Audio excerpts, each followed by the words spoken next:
সর্বাবস্থায় আল্লাহ শুকরিয়া, কারণ আমরা জীবন যেটা কঠিন পরীক্ষা, সব মুহূর্তেই কঠিন পরীক্ষা আমরা লাগে। যদি কোনো সময় মালি জানি পরীক্ষা না হয়, ইমানের পরীক্ষা আল্লাহ ইল্লাল্লাহ সময় আল্লাহ আল্লাহ আছে, ইল্লাল্লাহ অর্থ আল্লাহ আছে, আল্লাহ আছেন, আল্লাহ আছেন বলিল শুনতে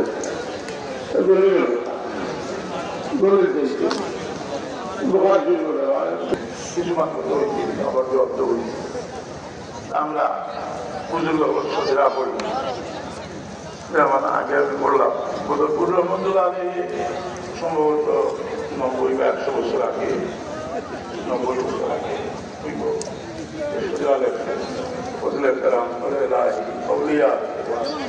মসজিদের অন্যান্য পরিমাণ আছে